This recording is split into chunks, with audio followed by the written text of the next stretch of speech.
History is filled with tales of heroism, great victories, and dramatic stories. But sometimes these stories are built more on myth than fact. From school textbooks to Hollywood movies, and even word of mouth, misinformation has shaped the way we see the past. Today, I will reveal the truth behind the 10 most popular myths in history. From the claim that Einstein failed at math to the belief that Cleopatra was Egyptian, everything you thought you knew is about to change. If you're ready, let's turn the dusty pages of history and uncover the real facts.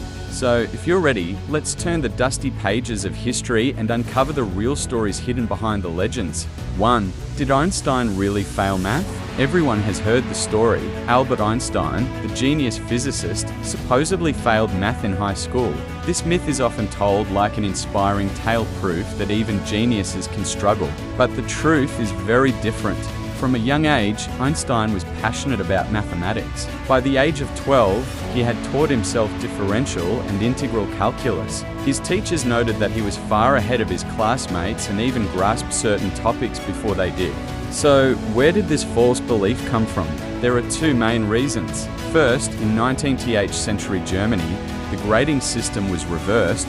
1 was the highest mark and 6 was the lowest. Translators misunderstood this, making it seem as though Einstein had poor grades. The second reason is the romantic narrative of popular culture. The idea that anyone can fail was exaggerated to make the story more relatable. In reality, Einstein was a star student in mathematics, so advanced that he often tutored his classmates. 2. Did Columbus prove the Earth was round? It's often believed that Christopher Columbus, by sailing west in 1492, proved the Earth was round. But this is a historical misconception. Since antiquity, people already knew the Earth was a sphere. In the 6th century BCE, Pythagoras suggested that the Earth was round by observing the shapes of the sun and the moon. By the 3rd century BCE, Eratosthenes used the shadow of a stick and simple math to calculate the Earth's circumference with an error margin of only a few hundred kilometers. Columbus's real concern wasn't the shape of the Earth, but the size of the Atlantic Ocean. He believed he could reach Asia faster by sailing west, assuming the ocean was much narrower than it really was. He was wrong. Instead of Asia, he stumbled upon the Americas. Columbus may have discovered a new world, but proving the Earth's roundness was never his mission.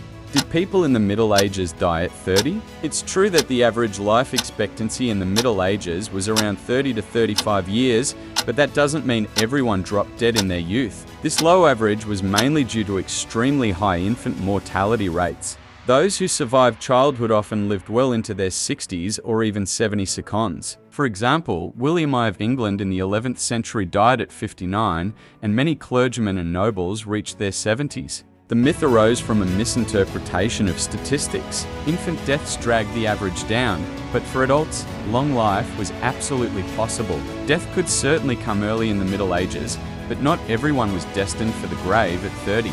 Did people in the Middle Ages never bathe? Popular culture often portrays medieval Europe as filthy, smelly, and completely without baths. In reality, while their idea of hygiene was different from ours, it's not true that people never washed. By the 12th and 13th centuries, public bathhouses were common in European cities. The wealthy bathed in their homes, while the poor cleaned themselves in rivers or communal baths. Medieval writings even recommended regular bathing for health benefits. However, after the outbreak of the Black Death in the 14th century, some physicians began to believe that water could carry disease into the skin, and bathing habits declined. Still, this didn't mean people never washed, it simply meant that bathing frequency varied depending on the region and the times. Were the 300 Spartans really alone? The Battle of Thermopylae in 480 BCE is famous for the legendary stand of 300 Spartans against the Persian army, especially popularized by the movie 300. But in reality, the Spartans were not alone. King Leonidas's 300 Spartans were joined by nearly 7,000 other Greek soldiers, including warriors from Thessaly, Arcadia, Thebes, and other city-states. On the final day of the battle, Leonidas made his last stand with 300 Spartans, 700 Thespians, and 400 Thebans. The myth grew because ancient historians emphasized Sparta's military discipline, and the number 300 was simple and memorable. Later, Hollywood dramatized the story, leaving the other allies largely forgotten. Was Cleopatra really Egyptian? Cleopatra is remembered as the last queen of ancient Egypt, but ethnically, she was not Egyptian. She came from the Macedonian Greek Ptolemaic dynasty. After Alexander the Great's death in 323 BCE, his general Ptolemy Isotta took control of Egypt, and his dynasty ruled for 300 years with strong ties to Greek culture. Cleopatra spoke Greek and worshipped the Greek gods. However, unlike other Ptolemaic rulers, she also learned the Egyptian language and embraced local customs, which helped her connect deeply with her people. This made her a spiritual leader of Egypt, even though her ancestry was Greek. Cleopatra's image as Egyptian comes from her devotion to Egyptian culture, but in terms of ethnicity, it's a historical misunderstanding. The true face of the pastry is like a treasure chest adorned with legends. But when we strip away those myths, what we find beneath are human errors, propaganda, and coincidences. Stay tuned for more truths because history is always worth telling.